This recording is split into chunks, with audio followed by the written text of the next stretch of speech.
discuss the new topic from our third unit, that is the industrial safety and management. Yes student, जब भी हम बात करते हैं इंडस्ट्री की तो डेफिनेटली इंडस्ट्रीज में कुछ सेफ्टी मेजर्स होते हैं जिनको ध्यान में रखा जाता है। इतनी बड़ी बड़ी कंपनीज जो फैक्ट्रीज हम देखते हैं तो they are having a particular and the different management here, है ना, the stream, the different field of management is working here which is known as the safety management। हर इंडस्ट्रीज में जहाँ पर बड़े बड़े लार्ज लेवल पर प्रोडक्शन होता है, डिफरेंट काइंड के ऑपरेशंस होते हैं, तो they must having the safety management. और उस सेफ्टी मैनेजमेंट के ऊपर क्या किया जाता है, जितना प्रोडक्शन, जितना सेलिंग, मार्केटिंग पे ध्यान रखा जाता है उतना ही सेफ्टी सिक्योरिटी पर भी ध्यान दिया जाता है। अभी सेफ्टी मैनेजमेंट क्या कहता है कि it is providing, or the concept of management is working in the field of safety of person in the enterprise। कि भाई जो इंडिविजुअल, जो पर्सन, जो एम्प्लॉय हमारी ऑर्गेनाइजेशन में काम कर रहे हैं, which type of safety and security we are actually provide to them, किस तरीके की सेफ्टी और सिक्योरिटी हम अपने एम्प्लॉयज़ को प्रोवाइड कर रहे हैं। Because everyone is working which in any organization, तो definitely some risks are associated with their work। जैसे एमपीवी में काम कर रहे लोगों के साथ क्या होता है, काफ़ी खतरा होता है अपनी लाइफ को लेकर। इसी तरीके से अगर केमिकल्स बनाने वाली कंपनीज हैं, फार्मास्यूटिकल्स कंपनीज हैं, तो डेफिनेटली कि उनकी लाइफ के साथ बहुत ज़्यादा रिस्क क्या होती है, एसोसिएट होती है। लेकिन हाँ, उतने ही सेफ्टी मेजर्स भी उन बड़ी बड़ी कंपनीज में, उन ऑर्गेनाइजेशंस में होते हैं। ऐसे ही नहीं छोड़ दिया जाता है अपने एम्प्लॉयज़ को मरने के लिए या एक्सीडेंट होने के लिए, नहीं, बल्कि जितना ज़्यादा अदर एक्टिविटीज़ पे ध्यान दिया जाता है उतनी ही पर्सनल, यहाँ पर पर्सनल का मतलब जो है वो किसी इंडिविजुअल से है ना, एम्प्लॉय से है, वर्कर से है, जो आप यहाँ काम कर रहे हैं, उनकी सेफ्टी को लेकर यहाँ पर क्या किया जाता है, ध्यान रखा जाता है, या वो अपनी सेफ्टी के साथ कितने सिक्योर होकर काम कर रहे हैं, इस चीज़ पर फोकस किया जाता है। तो ये होता है सेफ्टी, इंडस्ट्रियल सेफ्टी मैनेजमेंट। अब इस इंडस्ट्रियल सेफ्टी मैनेजमेंट में किस तरीके से मेजर करेंगे, तो वो देखो, planning, developing, organizing and implementing the safety policy, कि जिस तरीके से आप प्रोडक्शन और अदर चीज़ों, एक्टिविटी की क्या करते हैं, प्लानिंग करते हैं, ऑर्गेनाइजिंग करते हैं, फिर उसको इम्प्लीमेंट करते हैं, तो उसी तरीके से पर्सनल की सेफ्टी पॉलिसीज़ को लेकर भी क्या किया जाता है, प्लानिंग की जाती है। टाइम टू टाइम इस चीज़ को क्या किया जाता है, चेकआउट किया जाता है कि भाई जो प्लानिंग हमने की थी उस प्लानिंग के साथ कितने सेफ्टी मेजर्स के साथ हम काम कर पा रहे हैं, या कितने सिक्योर हैं हमारे जो एम्प्लॉयज़ हैं जो काम कर रहे हैं, बड़ी बड़ी मशीनरीज पर जो काम कर रहे होते हैं, तो उनकी सेफ्टी को ध्यान में रखा जाता है ना, उसके लिए प्लानिंग की जाती है। और नेक्स्ट होता है the measuring and auditing of the performance of those function. अब भाई आपने प्लानिंग कर दिया कि हाँ हाँ ये सेफ्टी होना चाहिए, हर जगह प्रॉपर रूम फैन होने चाहिए, करंट का फ्लो कहीं ज़्यादा कम नहीं होना चाहिए, क्लोज सर्किट, है ना, ये सारी चीज़ें आपने देख ली कि कहीं किसी तरीके का खतरा तो नहीं है, मशीनरीज में किसी तरह की प्रॉब्लम तो नहीं आ सकती, ये सब प्लान कर लिया, डेवलप कर लिया, सब कुछ हो गया। लेकिन इस प्लानिंग डेवलपिंग के बाद एक और चीज़ आती है जो बहुत महत्वपूर्ण होती है, वो होती है उन सारे फंक्शंस की टाइम टू टाइम ऑडिटिंग करना और उनको मेजर करना, है ना। फ्रिक्वेंटली उन चीज़ों पर ध्यान दिया जाता है कि भाई कहीं ऐसा कुछ तो नहीं है कि भाई शॉर्ट सर्किट हो जाए, है ना, या काम करते टाइम जो केमिकल्स कंपनी है किसी तरीके का रिएक्शन हो जाए, ब्लास्ट हो जाए, तो वहाँ काम कर रहे सारे लोग की डेथ हो जाए, है ना। कई बार होता है ना, हमने पेपर में पढ़ा होता है कि काम के दौरान भाई इस खदान में काम कर रहे थे और ये हो गया और वो हो गया और लाखों मजदूर जमीन में ही फंस गए, या फिर उनकी डेथ हो गई, फिर किसी फार्मास्यूटिकल्स कंपनी में केमिकल रिएक्शन से बहुत बड़ा ब्लास्ट हो गया, इतने मजदूरों की जान चली गई, है ना। तो टाइम टू टाइम उसकी ऑडिटिंग, ऐसा नहीं प्लानिंग करके छोड़ दिया, डेवलप करके किसी पॉलिसी को छोड़ दिया, नहीं, time to time you have to must measure and the auditing of the performance of those function that actually they are working correctly और नॉट, कि जिस तरीके से हमने उनको बनाया है वो उस तरीके से उस काम को कर पा रहे हैं वो फंक्शन या नहीं। या देखा कि भाई केमिकल रिएक्शन होने वाले चीज़ें जो है, या फार्मास्यूटिकल्स कंपनी है, या किसी भी तरीके का खतरा है और बड़ा जोखिम के साथ कोई इंडिविजुअल वहाँ पर काम कर रहा है, तो इन चीज़ की भी ऑडिटिंग टाइम टू टाइम होती रहनी चाहिए, ये सेफ्टी मैनेजमेंट कहता है। इसका इंडस्ट्रियल सेफ्टी मैनेजमेंट का एक पूरा कोर्स होता है।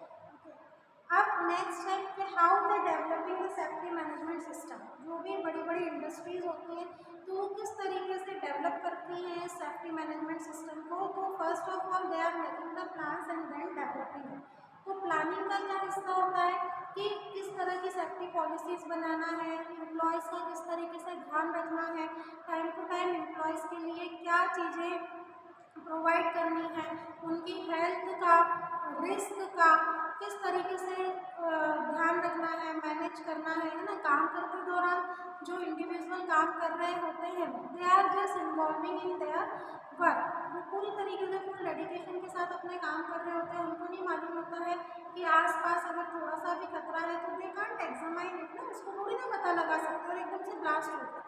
तो इस तरीके से फिर वो जो मजदूर है जिसकी कोई गलती नहीं है वो तो चलेगी ना, उसकी लाइफ तो खत्म हो गई। तो इस तरीके से ये सारी चीज़ें, इस तरह के कोई भी एक्सीडेंट ना हो ऑर्गेनाइजेशन में, किसी तरीके का कोई रिस्क किसी पर्सनल के साथ, किसी एम्प्लॉयज़ के साथ ना आए, तो फॉर दैट प्लानिंग की जाए। अब प्लानिंग किस चीज़ की कि where we are standing today and where we want to go in future, कि आज भी हम किस स्थिति में हैं और हम फ्यूचर में कहाँ जाना चाहते हैं। प्लानिंग इस चीज़ की कि कितने सेफ्टी मेजर्स हमारे पास हैं, कितने टूल्स इक्विपमेंट्स हमारे पास हैं, कि भाई कहीं आग लग जाती है, फायर हो गया है ना, फायर लगती है तो उसको बुझाने के लिए कितनी सारी चीज़ें हैं। कई बार देखते हैं ना कि बहुत दूर दूर से जो है एम्बुलेंस आती है आग पे काबू पाने के लिए। कहीं न्यूज़पेपर की हेडिंग पढ़ी होगी आपने, या इस कंपनी में या इस टेक्सटाइल कंपनी में आग लग गई, इतने का सामान, इतने मजदूर है ना, सब कुछ आसपास का जो एरिया है वो इतना बर्न हो गया है। तो ये सारी चीज़ें है ना, तो उस चीज़ की प्लानिंग करना कि भाई इन फ्यूचर अगर किसी तरीके का कोई एक्सीडेंट होता भी है तो how we can overcome from it, हम उससे कैसे निकल कर बाहर आ सकते हैं। तो इन चीज़ों की क्या की जाती है, प्लानिंग की जाती है। प्लानिंग में बहुत सारी चीज़ों को, रिस्क को, या फिर आपके काम करने के मेथड्स को, या वर्कर्स की पर्सनल लाइफ की सिक्योरिटी को लेकर बहुत सारे पॉइंट्स ऐसे होते हैं जिसके ऊपर क्या किया जाता है, काम किया जाता है। और उन चीज़ों के लिए, उनकी सेफ्टी के लिए क्या किए जाते हैं, प्लान्स बनाए जाते हैं। बहुत अच्छी तरीके से प्लानिंग की जाती है कि भाई हमारे जो एम्प्लॉयज़ हैं, जो हमारे वर्कर्स हैं, उनको किसी भी तरह से अपनी जान को जोखिम में डालना ना पड़े और बड़े बेहतर तरीके से वो क्या कर सके, काम कंप्लीट कर सके। तो अभी जो प्लानिंग होती है it is again dividing into the sub categories. First होता है initial status analysis. Initial status analysis में क्या किया जाता है कि भाई आज की तारीख में शुरुआती तौर पर हमारे पास कितने सारी चीज़ें सेफ्टी मेजर्स को लेकर है, या हमारे पास ऐसी क्या क्या पॉलिसीज़ है, या हमारे पास ऐसे कौन से टूल्स हैं, टेक्निक्स हैं, इक्विपमेंट्स हैं जिनसे हमारी कंपनी, हमारी ऑर्गेनाइजेशन क्या है, फुली सिक्योर है। तो पहले तो चीज़ को एनालाइज किया जाता है कि क्या चीज़ें हमारे पास हैं और क्या चीज़ें हमारे पास नहीं है। उसको हम क्या बोलते हैं, इनिशियल स्टेटस एनालिसिस, की which kind of resources available in your companies for the safety purpose, है ना। सेफ्टी को, सुरक्षा को ध्यान में रखते हुए हमारे पास कौन कौन सी चीज़ें अवेलेबल हैं, इस सारी चीज़ों की जांच पड़ताल कायम होती है इनिशियल स्टेटस एनालिसिस में। नेक्स्ट आता है आपका periodic status analysis. Periodic status analysis का क्या मतलब होता है, time to time we are analysing कि भाई जो चीज़ें स्टार्टिंग में अवेलेबल थी उनका यूज़ भी तो हुआ होगा ना, कहीं हमेशा उतनी की उतनी तो नहीं रखी होंगी वो।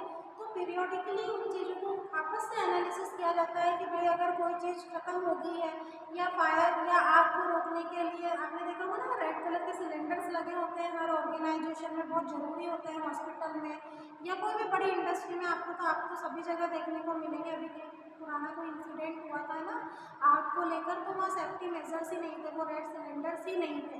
तो उसके बाद ये बाद में कोई भी एक्सीडेंट होने के बाद ही प्रशासन जागरूक होता है, हम सभी को पता है। तो फिर ये क्या कर दिया था, मैंडेटरी कर दिया था, कंपलसरी कर दिया था कि हर ऑर्गेनाइजेशन में वो होना ही चाहिए। या आपने देखा होगा बालू सीमेंट जो बास्केट्स होती हैं ना, जो बकेट होती है वो भरी हुई रखी रहती है कि भाई तुरंत आग लगेगी और वो बालू उन पर डाल दिया जाएगा, लाइक दैट। तो पीरियोडिकली उन चीज़ों की एक समय अंतर से उन चीज़ों को क्या किया जाता है, वापस से एनालिसिस किया जाता है कि अगर कहीं कोई चीज़ ख़त्म हो गई है या किसी चीज़ की वैलिडिटी ख़त्म हो गई है, कोई केमिकल्स ऐसे हैं जो एक्सपायर हो गए हैं, उनसे अगर किसी तरीके का कोई काम किया जाएगा तो बहुत बड़ा एक्सीडेंट होने के चांस है। तो पीरियोडिकली उन सारी चीज़ों, जैसे हम देखते हैं टैबलेट को अगर एक्सपायरी डेट निकल जाती है तो हम नहीं खाते, क्योंकि हमारी बॉडी में अगर कोई गलत केमिकल रिएक्शन हो गया तो हमारी जान भी जा सकती है। उसी तरीके से ये जो बड़ी बड़ी ऑर्गेनाइजेशन होती हैं जहाँ पर थोड़े डिफ़िकल्ट टास्क के काम किए जाते हैं या जहाँ पर आग लगने का और ब्लास्ट होने का खतरा ज़्यादा होता है ना, तो शॉर्ट सर्किट होने के चांसेस कई बार ज़्यादा होते हैं। तो पीरियोडिकली उन सारे चीज़ों को, स्टेटस को क्या किया जाता है, एनालिसिस किया जाता है कि कहीं कुछ गलत चीज़ हमारी ऑर्गेनाइजेशन में तो नहीं है जिससे इन फ्यूचर खतरा बढ़ सकता है। और लास्ट होता है रिस्क असेसमेंट। अब इस स्टेज में जाकर क्या होता है कि रिस्क आप सभी ने वर्ड सुना हुआ है, रिस्क क्या होता है। तो जो रिस्क बियरिंग कैपेसिटी होती है, जो रिस्क का असेसमेंट किया जाता है, वो ये है कि भाई इस लेवल तक जाकर अगर हम काम करते हैं तो वो कितना रिस्की है, और उस रिस्क के साथ अगर कोई इन फ्यूचर अगर कोई बड़ा दुर्घटना हो जाती है या अगर कोई बड़ी हानि हो जाती है कंपनी को, तो how we can overcome it, हम उससे कैसे बाहर आ सकते हैं। तो उस रिस्क का भी असेसमेंट किया जाता है, और असेसमेंट करके छोड़ नहीं दिया जाता है। उस रिस्क असेसमेंट मतलब कितना जोखिम भरा ये काम होगा, इस चीज़ के एनालिसिस के बाद उसकी सेफ्टी, उसकी सिक्योरिटी को पहले ही क्या कर लिया जाता है, डेवलप कर लिया जाता है कि अगर इस तरह की कोई रिस्क होती है हमारी ऑर्गेनाइजेशन में तो we are prepare already for that, हम उस चीज़ के लिए पहले से ही क्या है, तैयार हैं। और किसी भी तरीके के इंडिविजुअल को या कंपनी को या कंपनी में अवेलेबल रिसोर्सेज को, बिल्डिंग को कोई भी तरीके की हानि नहीं होगी, है ना।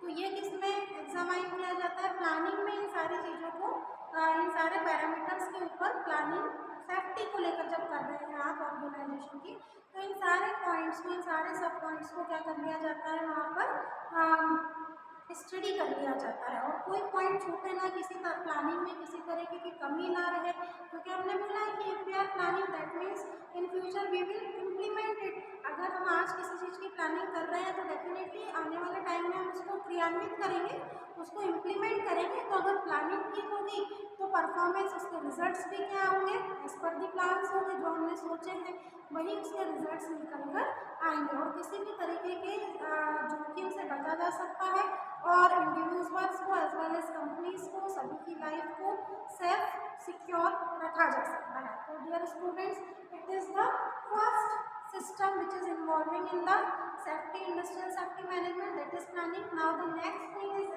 related to the developing. अब डेवलपिंग की बात कब आती है, जब प्लानिंग आपकी हो चुकी होती है। When you examine initial status and periodically you are analyze the status of availability of resources, you are assess the risk management also, ठीक है। तो जब इन सारी चीज़ों को आप प्लान कर लेते हैं, then the next step is come which is known as the developing। अब इन सारे फंक्शंस को क्या करना है, आपको डेवलप करना है, कहीं कोई चीज़ आपसे छूट ना जाए। यू हैव टू डेवलप, सारी चीज़ों को क्या करना है, विकास करना है कि भाई जब इंडस्ट्री खोली जाती है, जब बड़ी बड़ी फैक्ट्रीज बनाई जाती है, तो वहाँ पर सेफ्टी मेजर्स को लेकर जितने भी डेवलपमेंट होते हैं वो बड़ी प्रायोरिटी के साथ किए जाते हैं ना, बड़ी प्राथमिकताओं के साथ किए जाते हैं। क्योंकि आने वाले टाइम में अगर किसी भी तरीके का कुछ नुकसान होता है, किसी की जान जाती है, तो आपने सुना होगा ना उस कंपनी पर केस चल रहा है, या किसी एक्सीडेंट में किसी एम्प्लॉय का हाथ कट गया, पैर कट गया, आप क्या कर रहे थे, केस लगा देते हैं कई बार फैमिली मेम्बर्स जो होते हैं। तो इन सारे सेफ्टी मेजर्स को प्लानिंग के बाद क्या किया जाता है, धीरे धीरे डेवलप किया जाता है, सारी चीज़ों की इंफॉर्मेशन रखी जाती है। जब ऑडिटिंग होती है तो ऑडिटिंग में आपके जितने भी सेफ्टी मेजर्स हैं, अगर कहीं भी किसी चीज़ की कमी होती है तो फिर जो इंस्पेक्शन भी होता है ना, इंस्पेक्शन नाम सुना होगा आपने, तो उस इंस्पेक्शन में ये सारी चीज़ों का चेकिंग की जाती है कि भाई सेफ्टी से रिलेटेड आपके पास क्या क्या टूल्स हैं, क्या मेजरमेंट्स हैं। अगर कोई हैंडीकेप एम्प्लॉय आपके यहाँ है तो उसके लिए आपने क्या सुविधा रखी हुई है, उसको लाने ले जाने, ऊपर उतरने चढ़ने की क्या क्या व्यवस्थाएँ आपके पास हैं, या काम करने इतनी हाईटेक मशीनरीज आपके पास है, अगर इससे कोई करंट फ्लो ज़्यादा हो जाता है तो सामने वाला व्यक्ति बचेगा नहीं, तो उसके लिए क्या सेफ्टी मेजर्स हैं आपके पास। तो इंस्पेक्शन के दौरान, ठीक है, ये सारी चीज़ों पर क्वेश्चंस किए जाते हैं। तो डेफिनेटली कि क्वेश्चन का आंसर नहीं देना है, चेकिंग भी होती है। अगर नहीं होता है तो लाइसेंस निरस्त कर दिए जाते हैं इंडस्ट्रीज से। तो उस तरीके से डेवलपिंग में ये सारी चीज़ें क्या होती हैं, इंक्लूडेड होती है। तो first the industries are making plans for their safety measures and then they develop, ठीक है। प्लानिंग के बाद उन चीज़ों की डेवलपिंग की जाती है कि भाई हमारे यहाँ काम कर रहे एम्प्लॉयज़ की जो लाइफ है वो फुली सिक्योर हो, फुली सेफ हो। उनके लिए डिफरेंट डिफरेंट टाइप की पॉलिसीज़ की जाती है, उनकी लाइफ पॉलिसीज होती है, उनकी फैमिली के लिए हेल्थ प्लान्स होते हैं, है ना। तो ये सारी चीज़ें इंडस्ट्रीज़ के सेफ्टी मैनेजमेंट का हिस्सा होती हैं और ये मैनेजमेंट का ही एक स्ट्रीम है जो इंडस्ट्रियल सेफ्टी मैनेजमेंट के नाम से जाना जाता है। मैंने जैसा कि तुमको कहा था कि इसके बारे में एक पूरा कोर्स होता है सेफ्टी मैनेजमेंट को लेकर और बहुत डिटेल में उसकी फिर क्या की जाती है, स्टडी की जाती है। अभी तो सिर्फ हमने ब्लास्ट, एक्सीडेंट, शॉर्ट सर्किट को ही पढ़ा, लेकिन जब हम इसको डिटेल में इसकी डेप्थ में जाकर स्टडी करते हैं तो वो सारे पॉइंट्स निकल के सामने आते हैं जो हम कभी सोचते भी नहीं कि भाई इन चीज़ों से भी खतरा हो सकता है या इन चीज़ों से भी लाइफ को सिक्योर करना बहुत ज़रूरी है। बट अभी हमको एक छोटे से टॉपिक के तौर पर ही इसको कंप्लीट करना है, अच्छे से समझना है। आई होप कि you understand about the industrial safety management. In next video we will discuss our next